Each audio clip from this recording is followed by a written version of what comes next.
You will hear a woman phoning to ask about a summer cycling camp for her young son, who is called Charlie.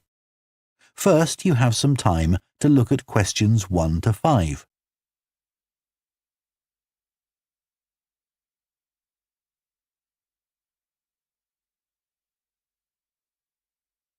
Now listen carefully and answer questions 1 to 5. Hello, Junior Cycle Camp. Jake speaking.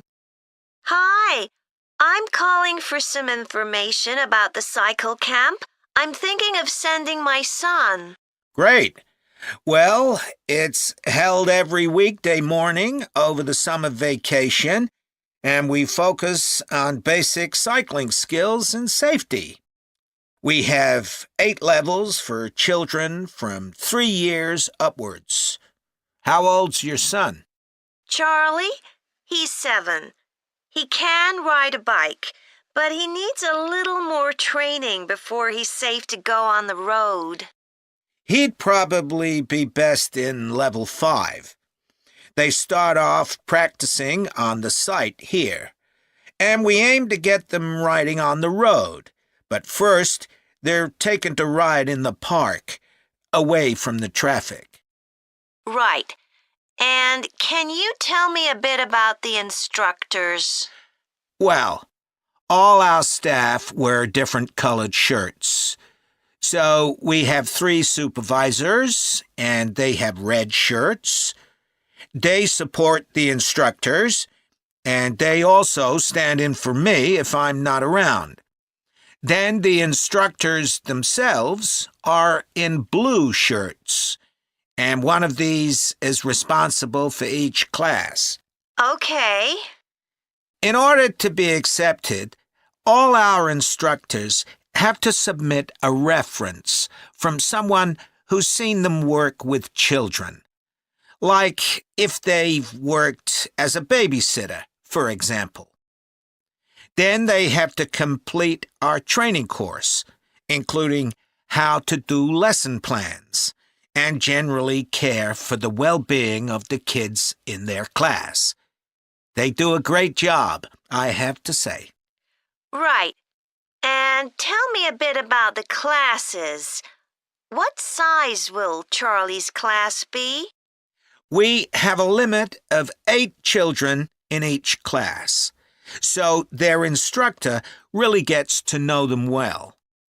They're out riding most of the time, but they have quiet times too, where their instructor might tell them a story that's got something to do with cycling, or get them to play a game together. It's a lot of fun. It must be. Now, what happens if there's rain? Do the classes still run? Oh, yes. We don't let that put us off. We just put on our waterproofs and keep cycling. Before you hear the rest of the conversation, you have some time to look at questions 6 to 10.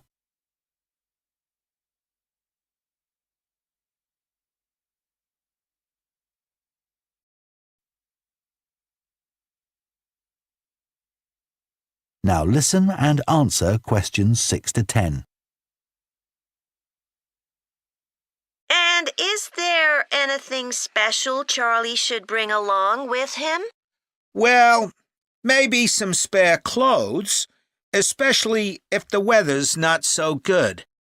And a snack for break time? How about a drink?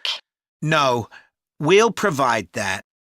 And make sure he has shoes, not sandals. Sure. And just at present, Charlie has to take medication every few hours, so I'll make sure he has that. Absolutely. Just give us details of when he has to take it, and we'll make sure he does. Thanks. Now, there are a few things you should know about day 1 of the camp. The classes normally start at 9:30 every morning, but on day 1, you should aim to get Charlie here by 9:20. The finishing time will be 12:30 as usual. We need the additional time because there are a few extra things to do.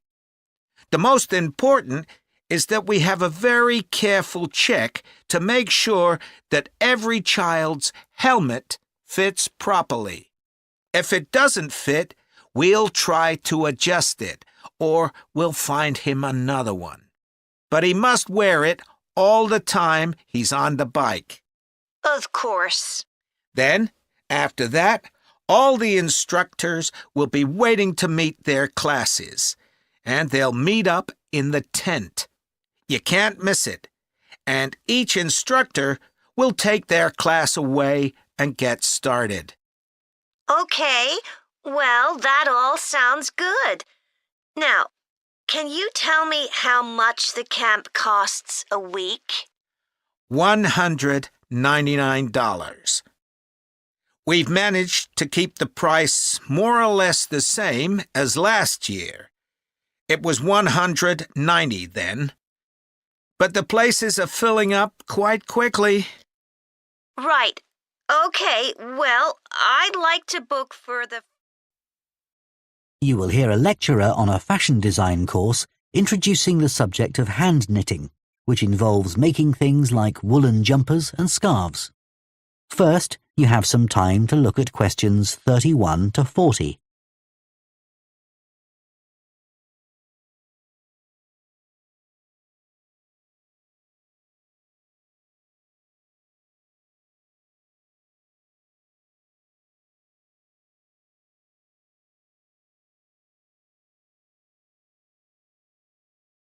Now listen carefully and answer questions 31 to 40. Good morning, everyone.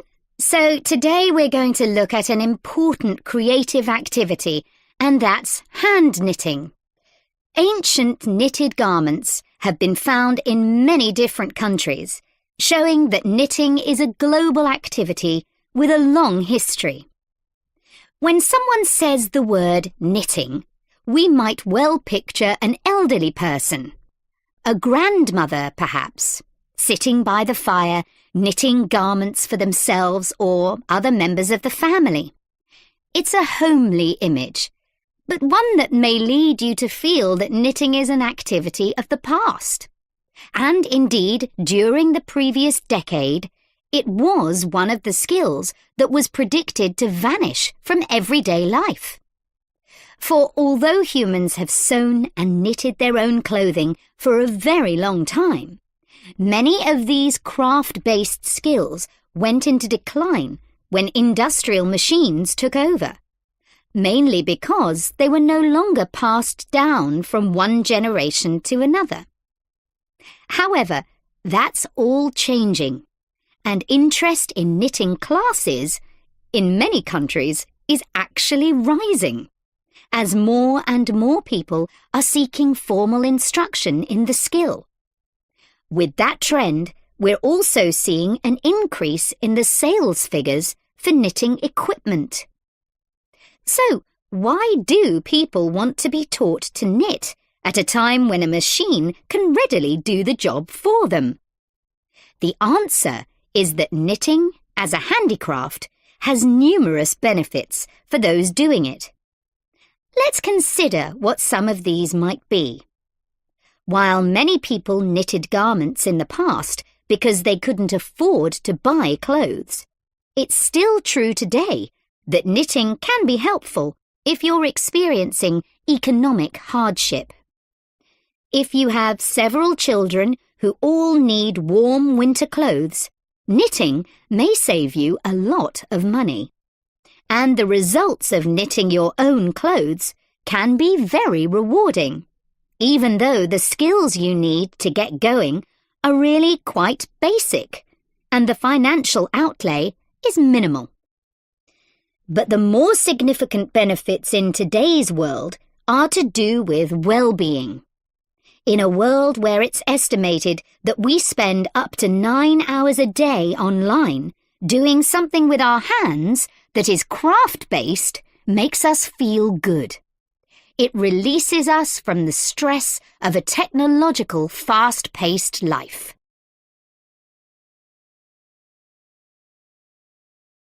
Now, let's look back a bit to early knitting activities. In fact, no one really knows when knitting first began.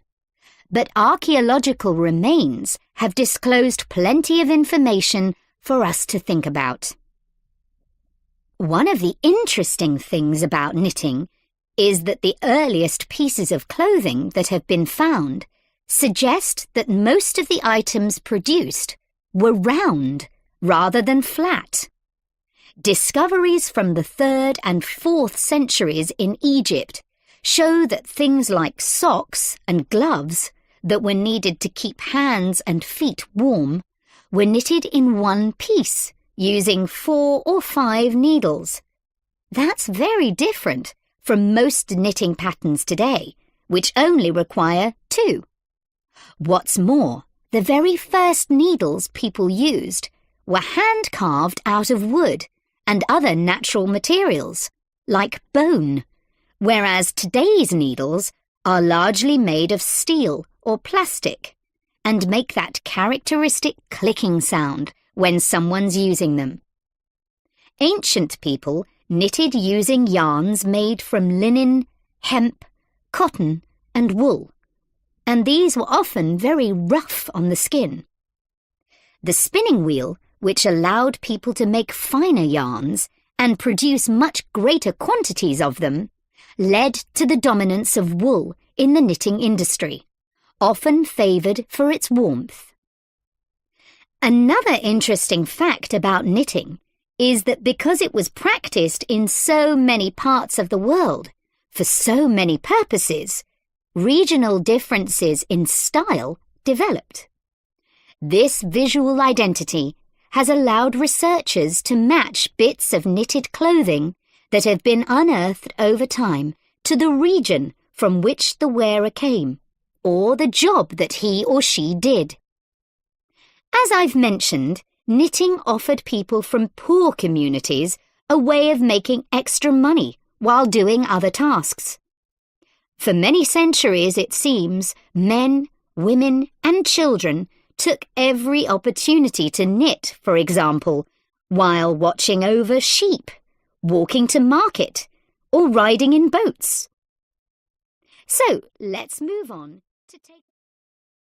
You will hear a woman phoning a company that converts old photographs to digital format. First, you have some time to look at questions 1 to 3. Now listen carefully and answer questions 1 to 3. Hello, Picture Rep. Can I help you? Oh, hi.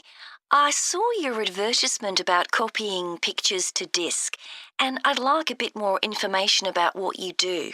Sure. What would you like to know? Well, I've got a box full of old family photos that's been up in the attic for years. Some of them must be 50 or 60 years old, and I'd like to get them converted to digital format. Sure, we can do that for you. Right. And what about size? The photos are all sorts of sizes. Are there any restrictions?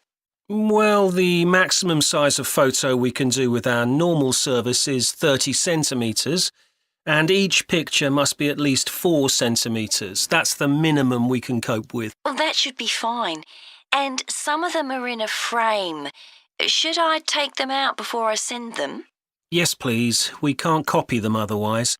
And also the photos must all be separate. They mustn't be stuck into an album. OK, that's not a problem. So, can you give me an idea of how much this will cost?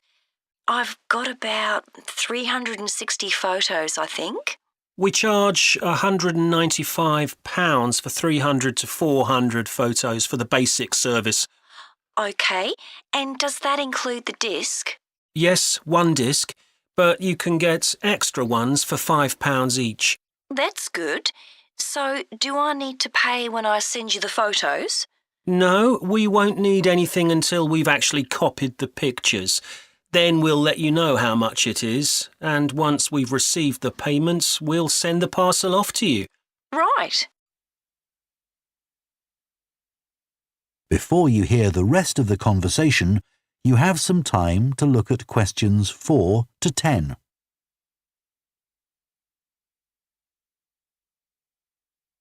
Now listen and answer questions 4 to 10. Is there anything else you'd like to ask about our services? Yes, I've roughly sorted out the photos into groups, according to what they're about. So, can you keep them in those groups when you copy them? Sure, we'll save each group in a different folder on the disk, and if you like, you can suggest a name for each folder. So, I could have one called Grandparents, for instance. Exactly. And do you do anything besides scan the photos? Like, can you make any improvements? Yes, in the standard service, each photo is checked and we can sometimes touch up the colour a bit or improve the contrast. That can make a big difference. OK, and some of the photos are actually quite fragile. They won't get damaged in the process, will they?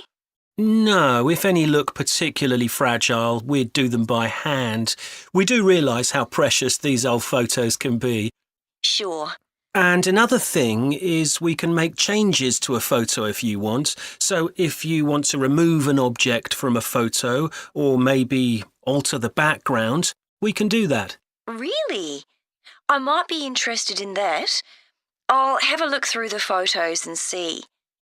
Oh, and talking of fixing photos, I've got a few that aren't properly in focus.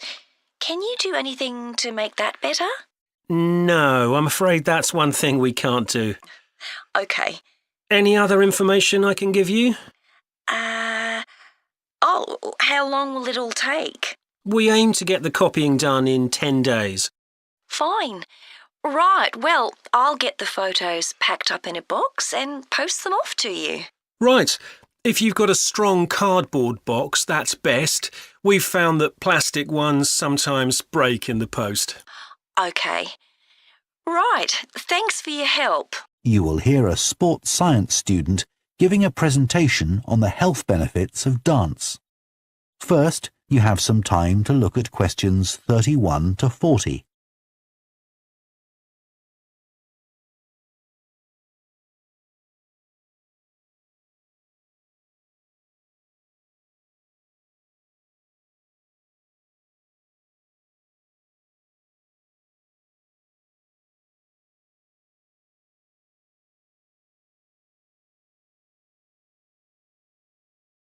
Now listen carefully and answer questions 31 to 40.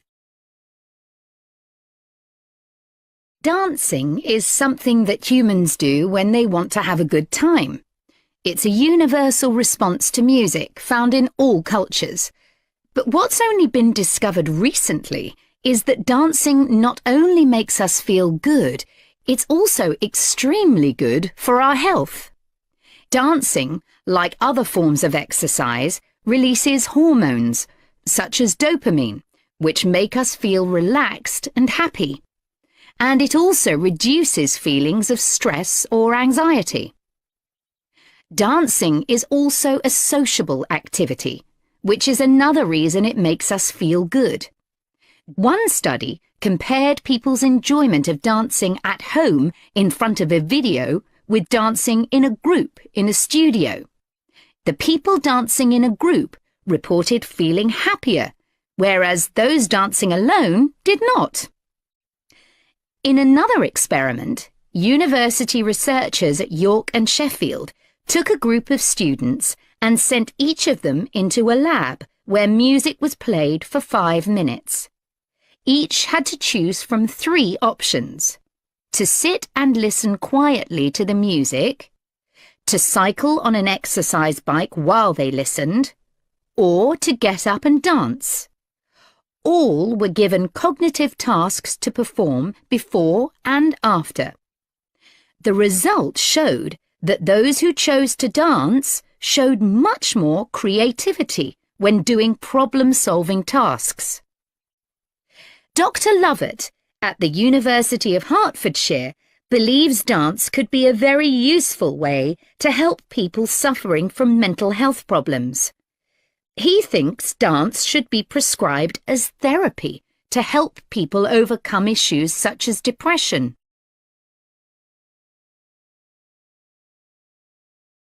It's well established that dance is a good way of encouraging adolescent girls to take exercise. But what about older people? Studies have shown that there are enormous benefits for people in their 60s and beyond. One of the great things about dance is that there are no barriers to participation. Anyone can have a go, even those whose standard of fitness is quite low. Dance can be especially beneficial for older adults who can't run or do more intense workouts, or for those who don't want to. One 2015 study found that even a gentle dance workout helps to promote a healthy heart. And there's plenty of evidence which suggests that dancing lowers the risk of falls, which could result in a broken hip, for example, by helping people to improve their balance. There are some less obvious benefits of dance for older people too. One thing I hadn't realised before researching this topic was that dance isn't just a physical challenge. It also requires a lot of concentration, because you need to remember different steps and routines. For older people, this kind of activity is especially important because it forces their brain to process things more quickly and to retain more information. Current research also shows that dance promotes a general sense of well-being in older participants, which can last up to a week after a class. Participants report feeling less tired and having greater motivation to be more active and do daily activities such as gardening or walking to the shops or a park.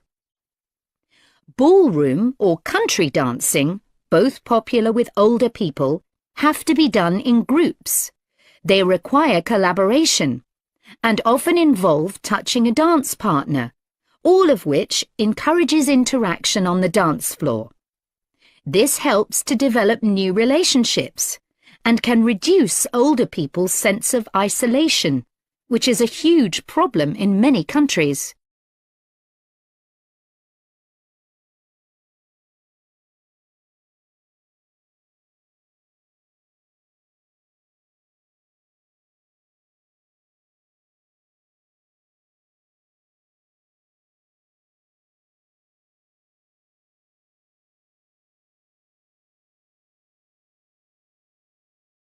I also looked at the benefits of Zumba.